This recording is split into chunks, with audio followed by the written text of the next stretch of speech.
I'm gonna be reading Pride and Prejudice chapter 18. Let's start now. Till Elizabeth entered the drawing room at Netherfield and looked in vain for Mr. Wickham among the cluster of red coats there assembled. A doubt of his being present had never occurred to her. The certainty of meeting him had not been checked by any of those recollections that might have not unreasonably have alarmed her. She had dressed with more than usual care and prepared in the highest spirits for the conquest of all that remained unsubdued of his heart, trusting that it was not more than might be won in the course of the evening. But in an instant arose the dreadful suspicion of his being purposefully omitted for Mr. Darcy's pleasure in the Bentley's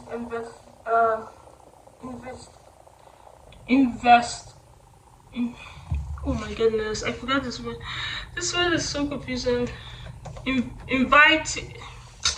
Oh my goodness, guys, I'm sorry. I know this word, but the thing. Oh.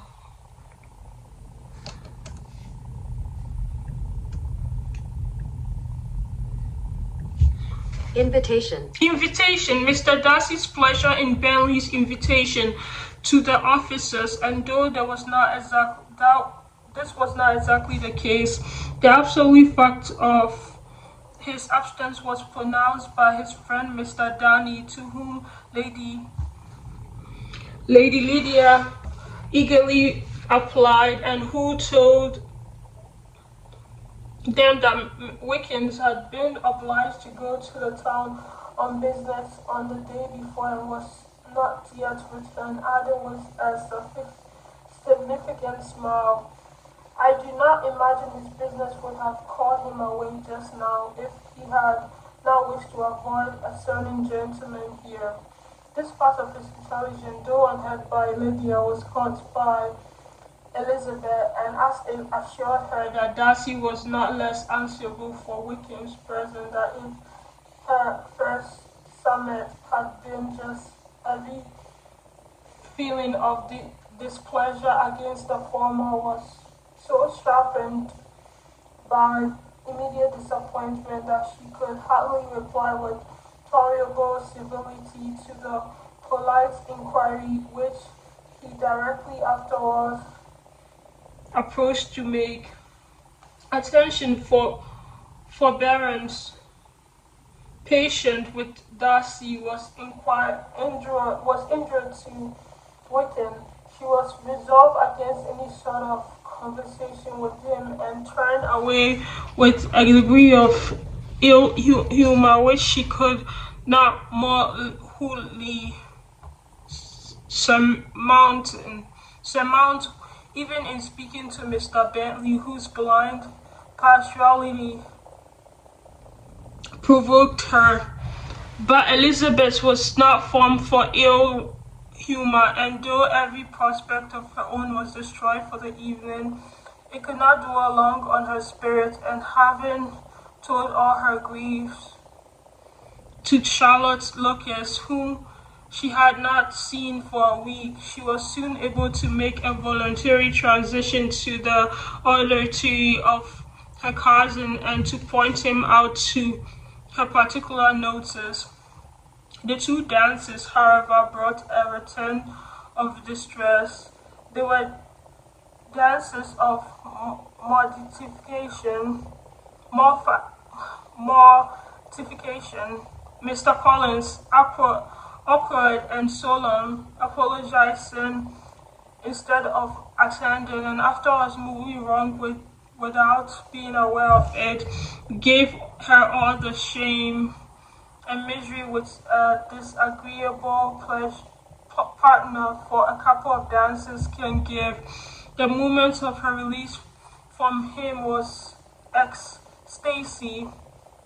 She danced next with an officer and had the refreshment of talking of Wickham's and of her hearing that he was universally liked. When those dances were over, she returned to Charlotte's Lucas and was in conversation with her.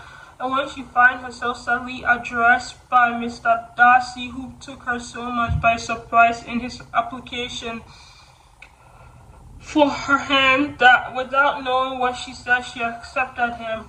He walked away immediately, and she left to cry over her own want of presence of mind. Charlotte tried to console her. I dare say you would find him very agreeable. Heaven forbid, that would be the greatest misfortune of all, to find a man agreeable whom one is determined to hate. Do not wish me such an evil. When the dancing commenced, however, and Darcy approached to claim her hands, Charlotte could not help cautioning her in a whisper not to be a simpleton and allow her to fancy for Wickham and to make her appear unpleasant in the eyes of a man of 10 times his coincidence. Elizabeth made no answer and took her place in the set, amazed at the dignity to which she was arrived in being allowed to stand opposite to Mr. Darcy, and standing in her neighbor's looks their equal amazement in beholding it. They stood for some time without speaking a word, and she began to imagine that their silence was to last the two dances, and at first was resolved not to break it, so sadly fancying that it would be the greater punishment to her partner to oblige him to talk. She made some slight observation on the dance, and he replied, and was silent again. After a pause of some minutes, she addressed him a second time with, "It is your turn to say something now, Mr. Darcy. I talked about the dance, and you ought to make some kind of remarks on the size of the room and or the numbers of couples." He smiled and assured her that whatever she wished him to say should be said. Very well. That reply would do for the present. Perhaps by I may observe that private balls are much pleasanter than public ones. But now we may be silent. Do you talk by rules then, while you're dancing? Sometimes one must speak a little, you know. It will look odd to be entirely silent for half an hour together, and yes, for the advantage of some. Conversation ought to be so arranged as that they may have the troubles of saying as little as possible. Are you consulting your own feelings in the present case, or do you imagine that you are gratifying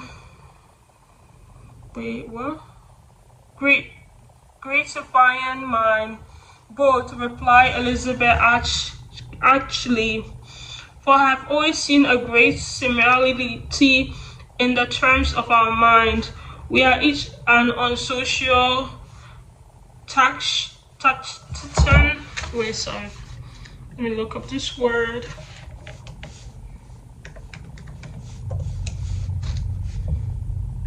Taciturn. Taciturn. Oh wow, it means like reserved, quiet. We are each an unsocial taciturn position, unwilling to speak unless we are expected to say something that will amaze the whole room and be handed down the posterity with all the eclats of a proverb. There's no very This is no very striking resemblance of your own character, I'm sure, said he. How near it may be to mine, I cannot pretend to say. You think it is a faithful portrait, undoubtedly. I must not decide on my own performance. He made no answer, and they were silent again till they had gone down the dance. When he asked her if she and her sisters did not very often walk to Meryton, she answered in the affirmative and, unable to resist the temptation, added, "When you met us there the other day, we had just been forming a new acquaintance. The effect was immediate. A deeper shade of the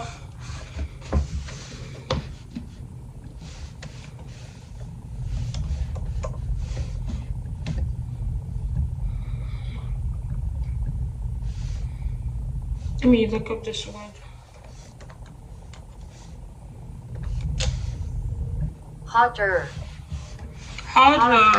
Harder overspread his feature, and he said not a word. Elizabeth, though blaming herself for her own weakness, could not go on. At length, Darcy spoke, and in a constrained manner said, "Mr. Wickens is blessed with such happy manners as may assure his making friends. Whether he may be equally capable of retraining them is less certain. He has been so unlikely as to lose your friendship,"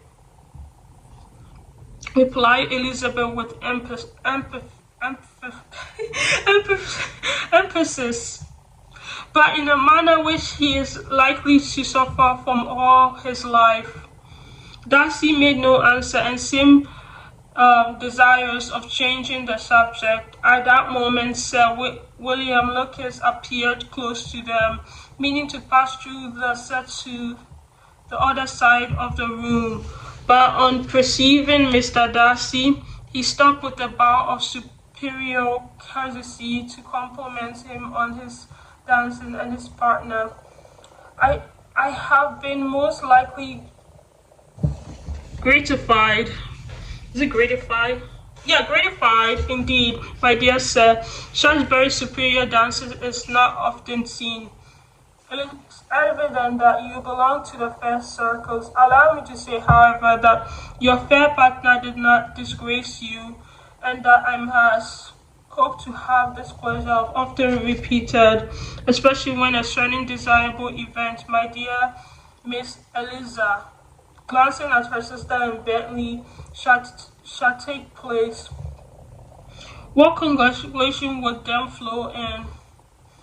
What congratulations would then flow in?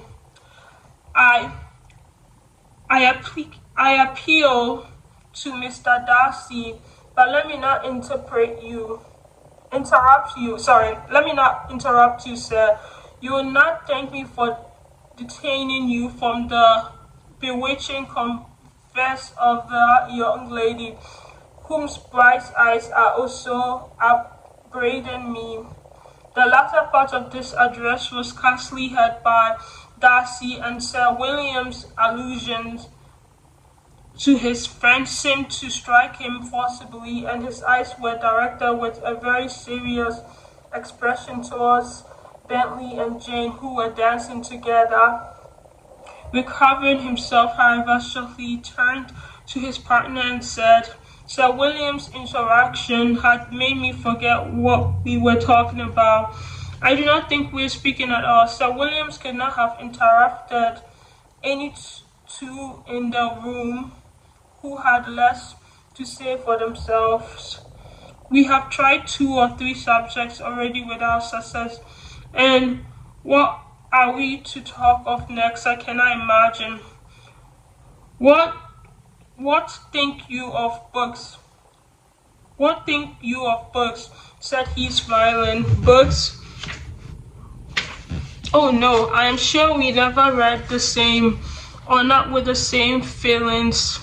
I'm sorry you think so, but if that be the case, there can at least be no want of subject.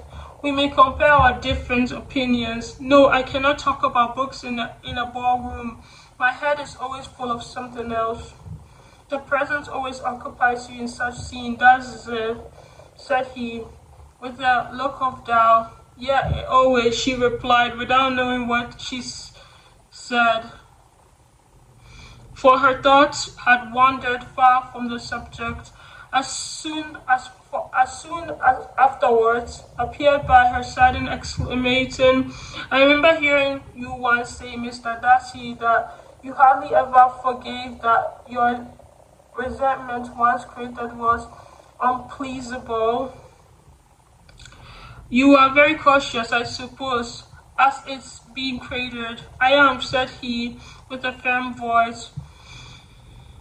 But never allow yourself to be blinded by prejudice. Sorry. Never allow yourself to be blinded by prejudice. I hope not. It is particularly incumbent on those who never change their opinion to be secure of judging properly at first. May I ask what these questions tend? Merely to the illustration of your character, said she, and endeavoring to shake off her gravity. I'm trying to make it out. What is your success? She shook her head. I do not get on at all. I hear such different accounts of you as puzzle me exceedingly. I can readily believe, replied he gravely, that report may vary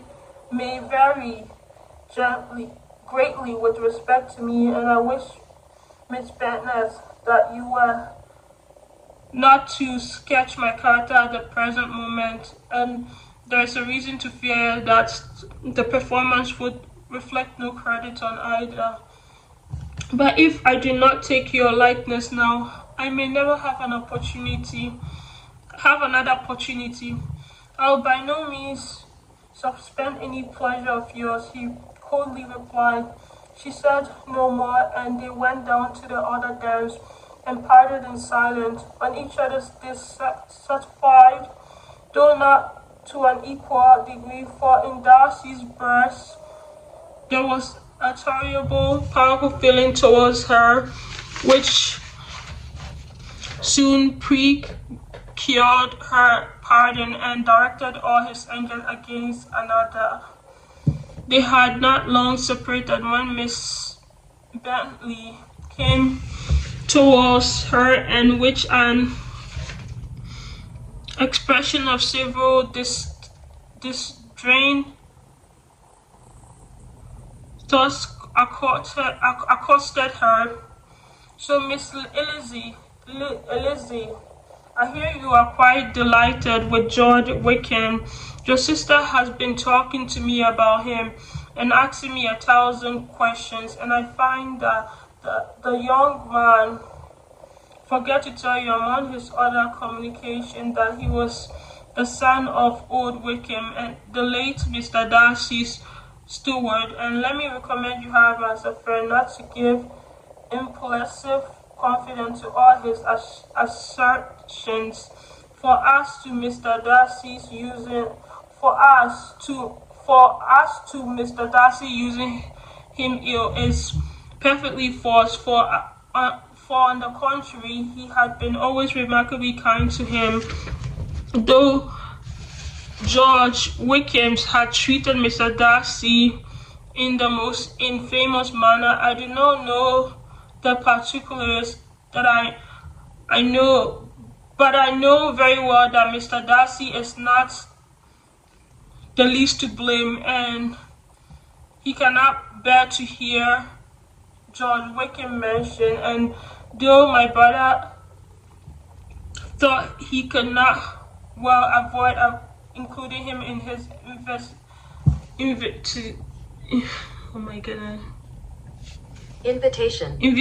to the officers, he was exceedingly glad to find that he had taken himself out of the way. He is coming into the country or is the most insolent thing indeed, but I wonder how he could presume to do that. I pity you, Miss Eliza, for this discovery of your favorite's guilt, but really considering his descent, one could not expect much better. His guilt and his descendants appear by your account to be the same, said Elizabeth, angry, for I have heard you accuse him of nothing worse than being the son of Mr. Darcy's steward. Of that I can assure you that he informed me himself. I beg your pardon, said Miss Bentley, turning away with a sneer. Excuse my interference. It was kindly meant. Indolent girl, said Elizabeth to herself. You are much mistaken if you expect that to influence me by such a patriotic attack as this. I see nothing in it but your own willful ignorance and the malice of Mr. Darcy. She then fought her elder sister, who had undertaken to make inquiries on the same subject of Bentley. Jane met her with a smile of such sweet complacency, a glow of such happy expression, as significantly marked how well she was satisfied with the occurrence evening. Sorry. Elizabeth instantly read her feelings, and at that moment, Sally said to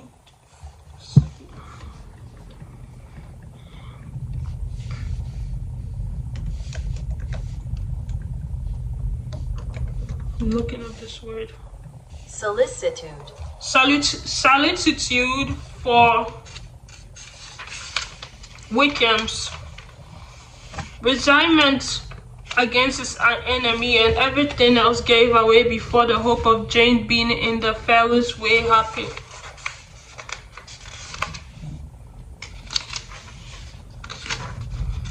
Man, this is so plenty. I'm gonna be reading a lot. Sorry, so plenty. Wickham's everything else gave away before the hope of Jane's being in the fairest way for happiness. I want to know, said she with a countenance with no less smiling than her sister, what you have meant about Mr. Wickham's, and perhaps you have been too pleasantly engaged to think any third party, in which case you have been sure of my pardon. No, replied Jane. I have forgotten him, and I have nothing satisfactory to tell you. Mr. Bentley does not know the whole of his history, and is quite ignorant of the circumstances which have principally offended Mr. Darcy, but he will vouch for the good conduct and the probity and honor of his friend, and he is perfectly convinced that Mr. Wickham has deserved much less attention from Mr. Darcy than he has received. I'm sorry to say that, by his account as well as his sister's, Mr. Wickham is by no means a respectable young man. I am afraid he has been very imprudent and had deserved to lose Mr. Darcy's regards. Mr. Bentley did not know Mr. Wickham himself. No, he never saw him till the other morning at Meryton. This account then is often what has said received from Mr. Darcy. I am perfectly satisfied by what does he say of the living. He does not exactly recollect the circumstances, though he has heard them from Mr. Darcy more than once, but he believed that it was left to him conditionally alone. I have not a doubt of Mr. Bentley's sincerity, said Elizabeth warmly, but you must excuse my not being convinced by any assurances only. Mr. Bentley's defense of his friends was a very able one, and I dare say, but since he is unacquainted with several parts of the story and has learned the rest from that friend himself, I shall venture still to think of both gentlemen as I did before.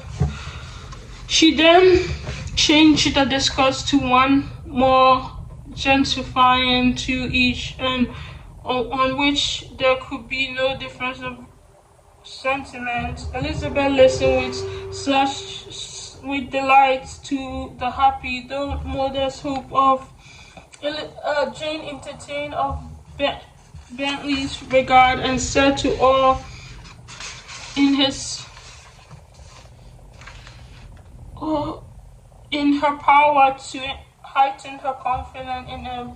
On their being joined by Mr. Bentley himself, Elizabeth withdrew to Miss Lucas, to whom inquiry after the pleasantry of her last partner she had scarcely replied, before Mr. Collins came up to them and told her with a great let me look up this word.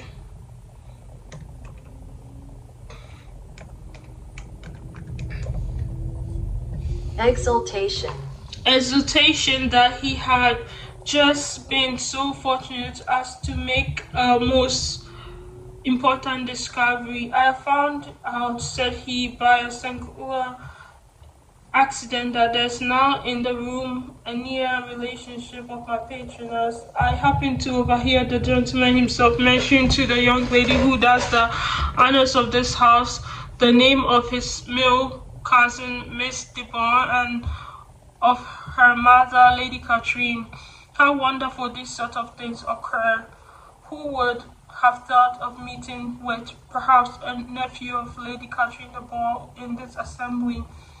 I am the most thankful that the discovery is made in time for me to pay my respect to him, which I am now going to do, and trust he would excuse my not having done it before. My total ignorance of the connection must pledge my apology. You are not going to introduce yourself to Mr. Darcy? Indeed, I am. I shall entreat his pardon for not having done it earlier. I believe him to be Lady Catherine's nephew. It would be in my power to assure him that her ladyship was quite well yesterday's St. 9. Elizabeth tried hard to dissuade. Sorry, let me look at this word.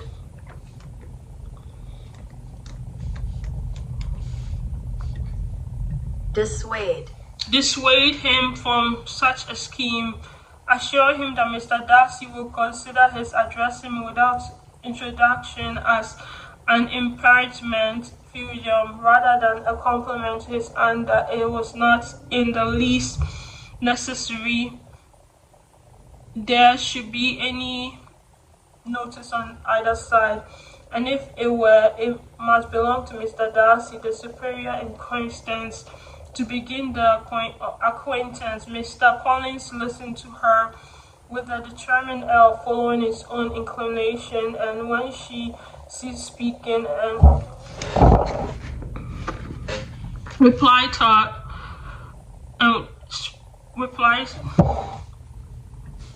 thus. Is it thus?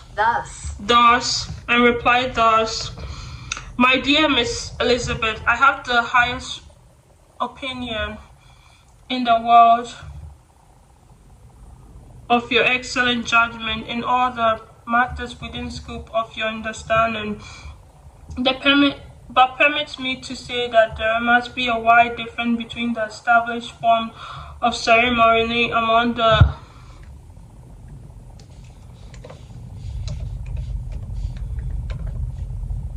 laity and those which regulate the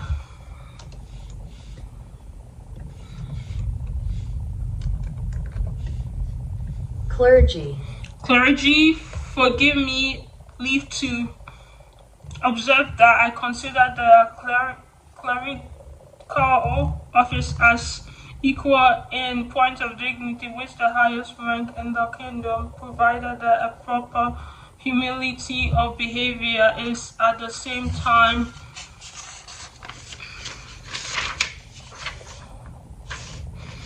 maintained. You must therefore allow me to follow the this dedicate of my conscience of this occasion, which leads me to perform what I look on as a point of duty. Pardon me for neglecting the prophet by your advice, which one every other subject shall be my constant guide, though in case before us I consider myself more fitted by the education and habitual studies to decide what is right than a young lady like yourself. And with a low bow, he left her to attack Mr. Darcy, whose reception of his advances she eagerly watched, and whose astonishment at being so addressed was very evident. Her cousin prefaced his speech with a solemn bow, and though she could not hear a word of it, she felt as if hearing it all, and saw in the motion of his lips the word apology. Henceforth, and Lady Catherine de Bois, it was vexed her to see him expose himself to such men. Mr. Darcy was eyeing him with unrestrained wonder, and when at last Mr. Collins allowed him to come to speak, replied with an air of distant civility. Mr. Collins, however, was discouraged from speaking again, and Mr. Darcy's contempt seemed abundantly increasing with the length of his second speech.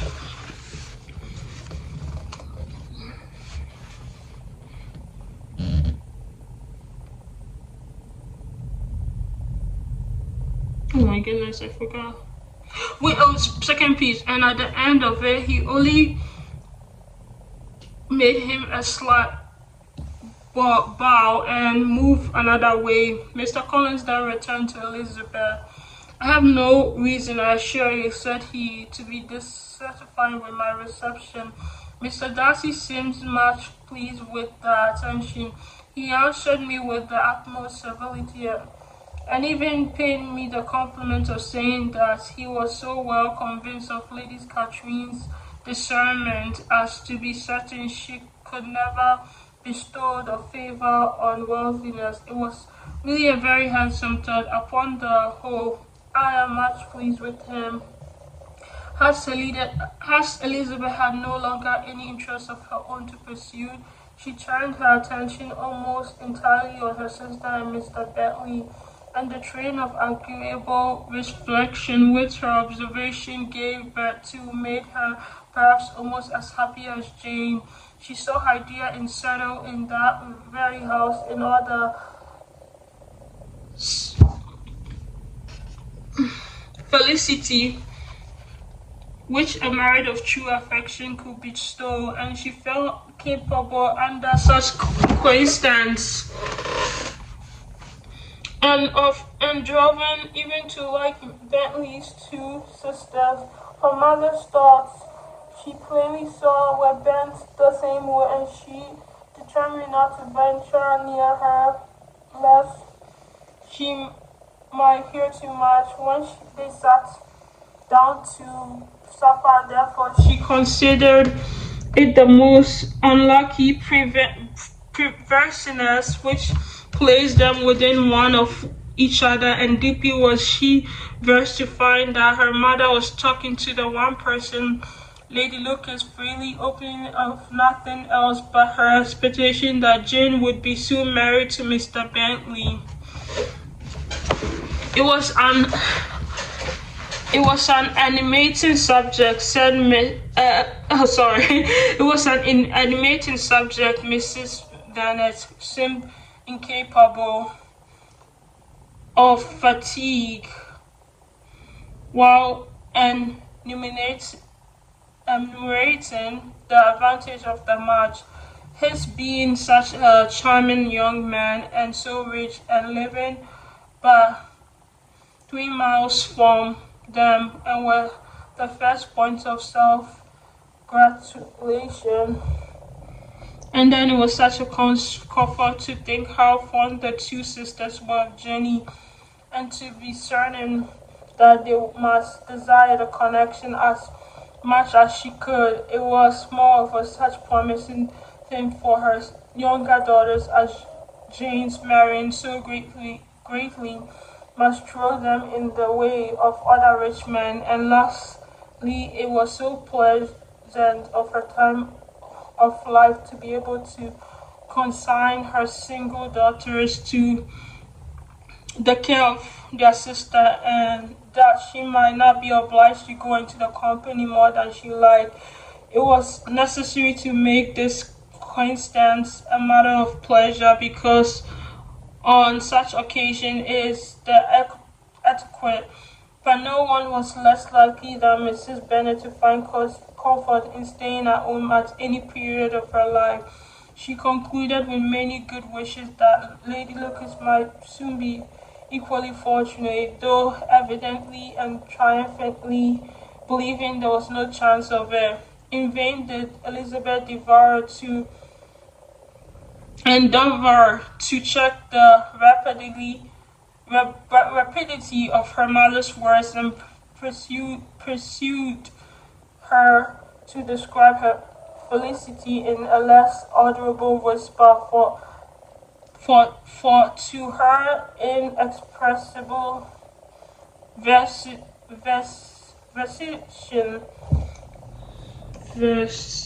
vexation, vexation, Vexation. yeah, vexation, she could perceive that the chief of it was overheard by Mr. Darcy, who sat opposite to them. Her mother was only scolded her for being nonsensical.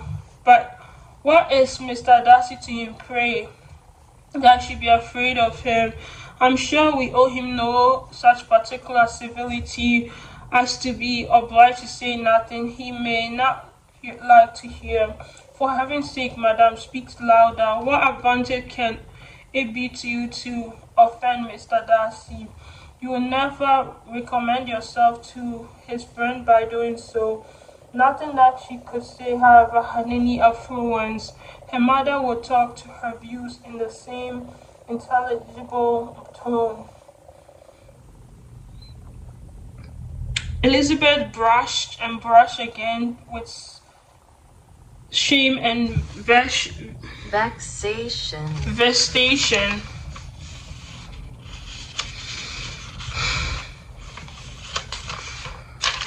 She could not help frequently glancing her eyes at Mr. Darcy, and though every glance convinced her of what she dreaded, for though he was not always looking at her mother, she was convinced that his attention was invariably fixed on her.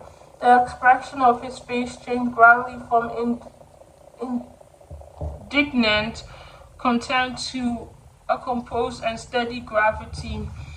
At length, however, Mrs. Bennet had no more to say, and Lady Lucas, who had been long yawning at the repetition of the lights, which she saw no likelihood of sharing, was left to the comfort of the cold ham and chicken. Elizabeth began to revive, but not long was the interval of tranquility, for when supper was over, singing was talked of, and she had the mortification of seeing Mary, after a very little entreaty, preparing to oblige the company by many significant looks and silent entreaties. She endeavored to prevent such a proof of complacency sense, and but in vain Mary would not understand them. Such an opportunity of exhibiting was delightful to her, and she began her song. Elizabeth's eyes were fixed on her with the most painful sensations, and she watched her progress through the several stanzas with an impatience which was very ill rewarded at their close. For Mary, on the receiving among the thanks of the table and the hands of the hope that she might be prevailed on to favor them again. After the pause of half a minute began another. Mary's powers were by no means fitted for such a display. Her voice was weak and her manner affected. Elizabeth was in agonies. She looked at Jane and to see how she bore it, but Jane was very composedly talking to Bentley. She looked at her two sisters and saw them making signs of duration at each other, and at Darcy, who continued, however, impenetrably grave. She looked at her father to entreat his interference, lest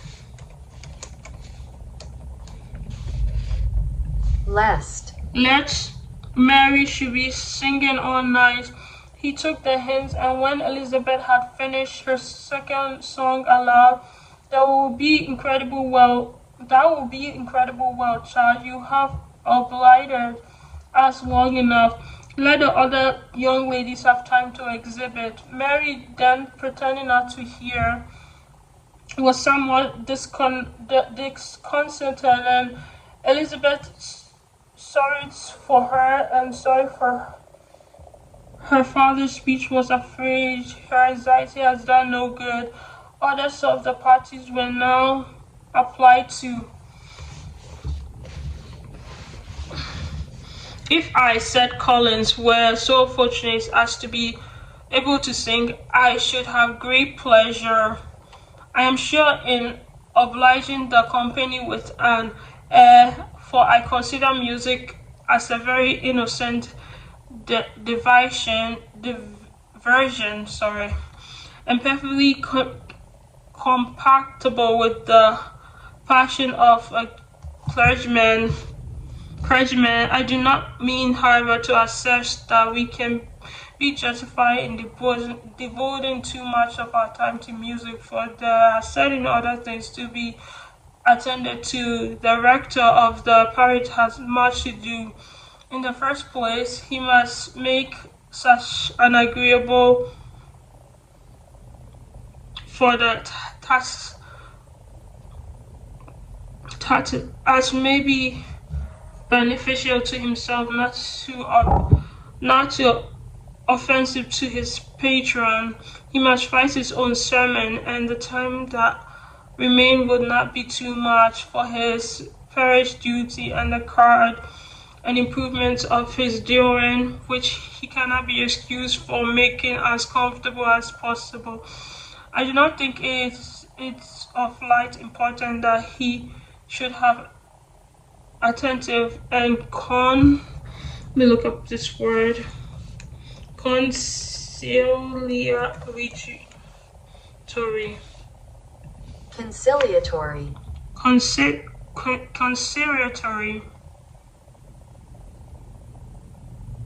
manners towards everybody, especially towards those whom he owes his preferment. I cannot acquit him of that duty.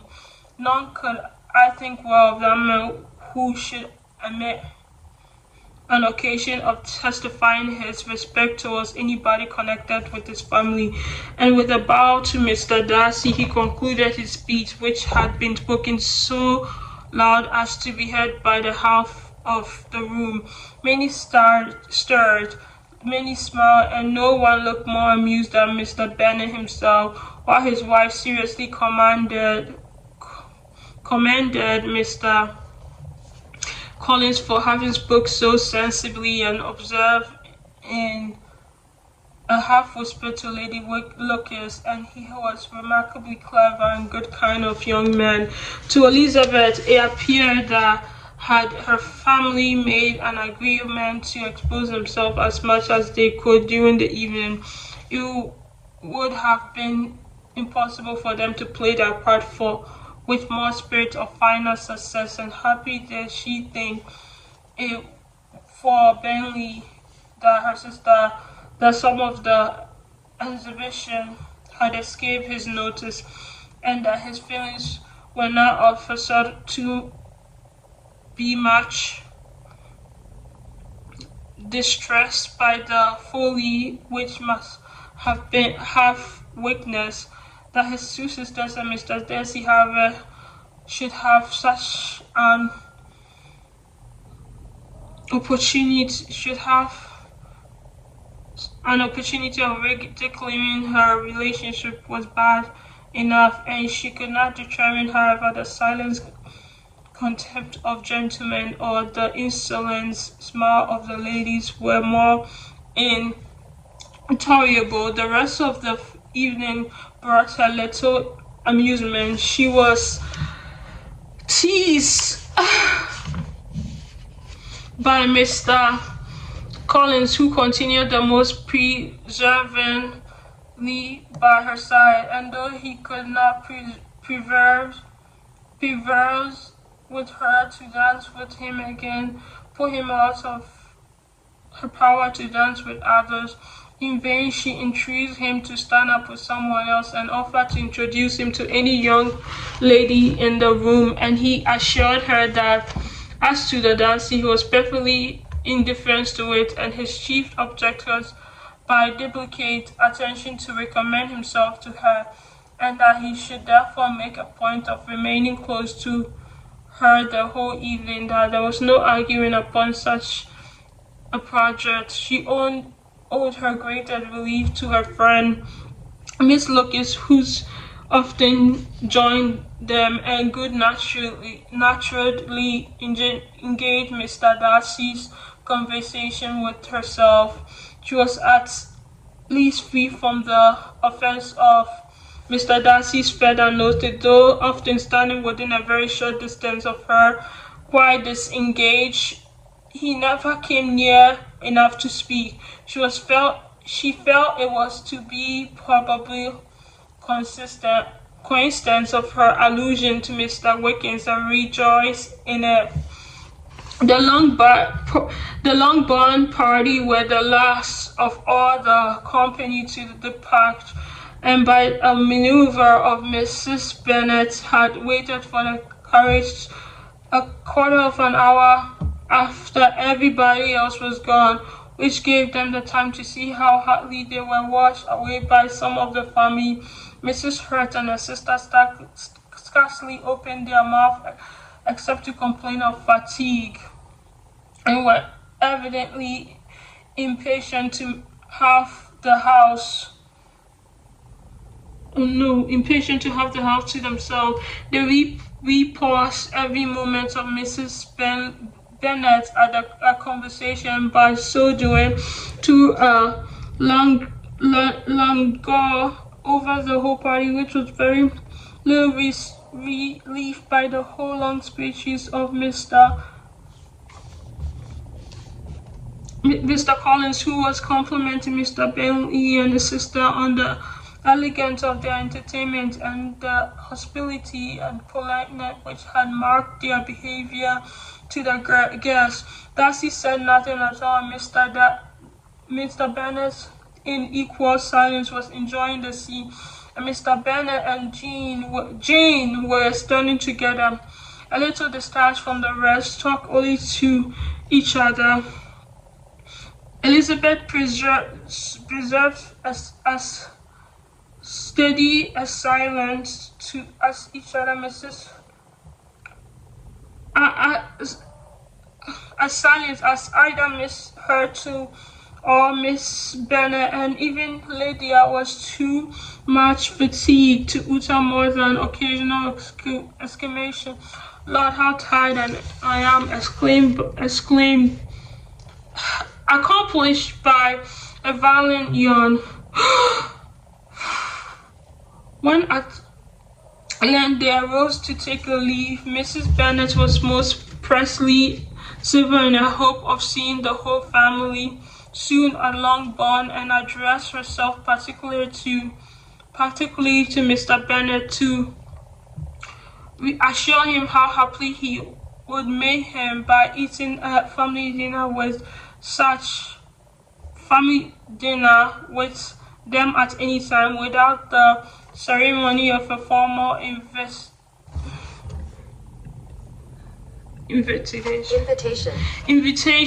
formal invitation. Bentley was all grateful pleasure, and he readily engaged for taking the earliest opportunity of waiting on her after his return from London, whither he was obliged to go the next day for a short time.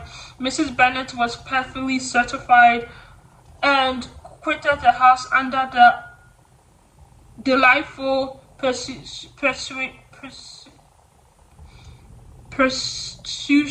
Wait, sorry. Let me.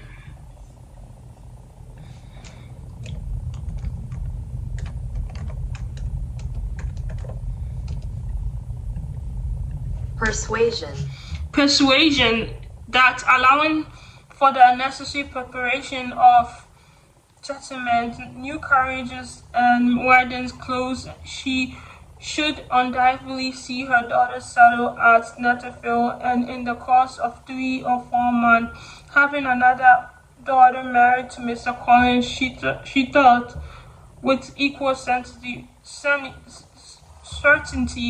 and with considerable, though not equal, pleasure. Elizabeth was the least dear to her of all her children, though the man and the match were quite good enough for her, and the wealth of each was eclipsed by Mr. Bentley and Netherfield. I'm done. Oh my god, this is such a long read. It's so long, yeah. But I did well. I read it. Okay, I did well. I'm gonna read the next chapter tomorrow, and I'm proud of myself for reading it. It's so long, but it was so long. I'm so proud of myself. I am very, very proud. I'm gonna read the next chapter tomorrow. Yeah. Thank you, and bye-bye.